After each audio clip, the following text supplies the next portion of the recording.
What's up guys, and welcome back to another video. This will be the first video of this kind. We will cover some updates, some release notes for Counter-Strike 2. Normally I don't do this kind of videos. Lots of people do this out there, so I thought I'll leave the work to them. But this time I really want to share my opinion and my thoughts about this update. So lean back, grab your popcorn, and without further ado, let's get started.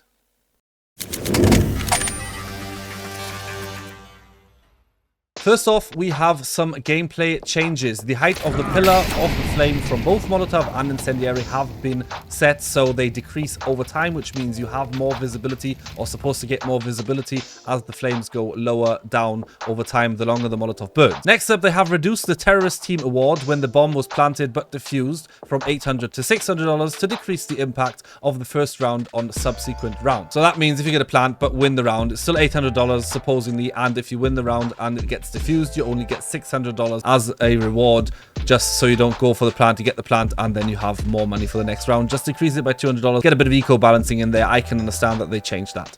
Next up, one thing that people are really looking forward to, or were really hoping for, was the M4A4 getting its price reduced from $3,100 to $3,000, which makes it way more affordable and hopefully a better option now that people will use this more frequently in the future.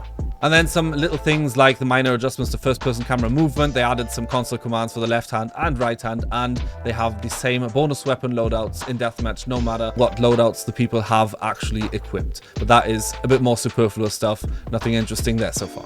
What also is included in the gameplay, as I said, with the Incendiary and the Molotovs that they decrease over time, is that the Molotov price has been reduced from $600 to $500, and they adjusted the explosion and flame visual treatment, which means you hopefully, as I said before, can look further through, or can look better through the Molotov, which is supposed to improve the visibility. I hope that really works out the way they planned it to, so it makes it easier to spot enemies through the Molotovs, no matter who's at the high ground or who's at the low ground. They reduced the duration, so the actually Incendiary goes a bit shorter. It doesn't burn as long, and they reduced the area covered by the spreading flames. So that's a good reason they reduced the price from $600 to $500, because that would be absolutely insane, costing still $600, which makes it $200 more as the Molotov on the T side, which is supposedly better now, and still now it costs $500, which still makes it a bit more expensive on that side.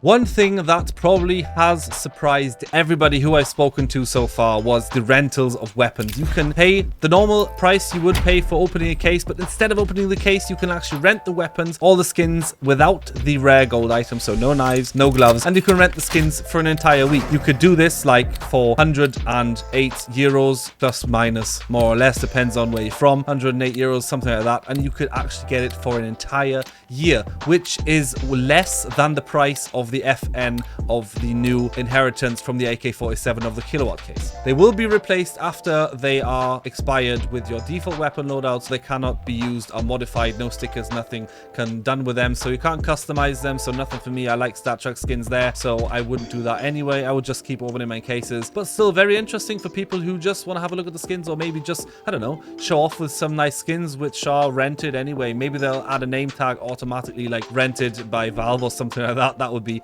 very funny, just to take about the flex away a little bit of that. I think that's a pretty good idea for people who don't want to open cases, and I don't know, it's still a waste of money in my opinion, but still something that people can have some nice skins without just getting blues and blues and blues every single time, or investing a lot of money just into expensive skins for permanent lifespan. As usual with every update, there comes some minor bug fixes, which are like the MVP player, the name displayed incorrectly during a bot takeover, refund button would only refund a single flashbang grenade. Yeah, with everything you can live with them, doesn't really matter there, but still nice to see them working on those little things. Some chicken changes there, like they have new animations. They can walk up hills and they turn right while walking, so they don't always, I don't know, just run around in circles all the time. So they're a bit more coordinated on that side, and some performance improvements for the UI as well, which is nice. People having issues with their FPS anyway, and they like the warehouse theme there because it apparently only has affected the warehouse main menu and item inspect background then.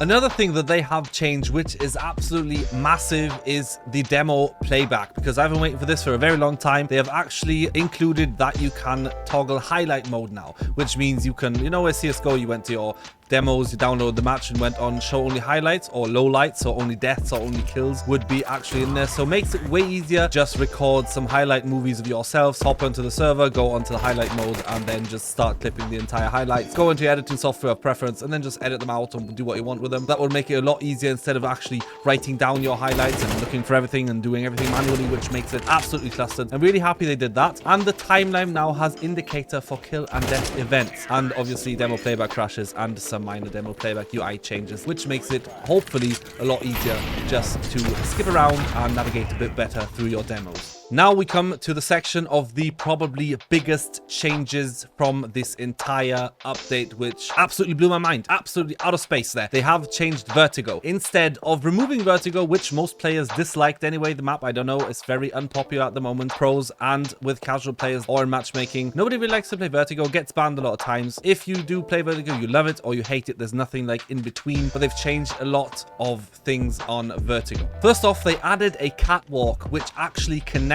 the bomb side A to the back of A, so you know, can walk right around the side past headshot, go back on the side to heaven, which makes it another access point just to go and backstab some retakes or something like that. You need a smoke or a Molotov to actually block out that area, so just another difficult or even better way for the CTs to hold it and more difficult for the Ts to actually commit to the site. Next up, they've removed the connector, which is this little small door just in between that area there. They closed that off so you actually can go from CT not to elevator, but you can go down to heaven directly. You can't move into that anymore. And they've opened up a passage between the elevator and the scaffolding, so between short or gap or whatever you want to call it. They've opened up that thing there, which makes it, from the timings, absolutely insane, even though they have tweaked the spawn timings a little bit, which ruins all my instant smokes.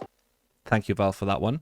You are earlier there than your ramp smoke actually pops up. It is a bit more difficult to take ramp control, as for the terrorists as well. I think they've done that just to stop Vertigo being some kind of a simulator for A ramp only. Like casual games, you just rush up A ramp constantly, like 13, 14, 15 rounds in a row, just getting on to A site somehow and just taking your two left side and right side smokes there, smoking off the site, doing a default utility and just getting on the site without any issues whatsoever, because it was just an A site ramp simulator. They wanted to stop that probably with that, so that's why they made it way more difficult for the terrorists to actually commit to the A site and give the Ts or the CTs a bit more room to work with. Another thing they have changed with Vertigo is that the Wingman map Vertigo will not be played on the B site anymore. It is completely blocked off, so you can play on the A site. You can run up T-spawn, go through middle, you can even drop down scaffolding, you can go construction heaven, whatever you want to call it, down into CT, so we've got a bit more play area there. You've got your default way to ramp. They made that Wingman version of it just so the actual changes are not absolutely superfluous, which I don't know who plays that actively anyway, and Vertigo, if you don't like it anyway. I think the B site was good. I don't know where they did it with the A site, probably, like I said, just to get it some kind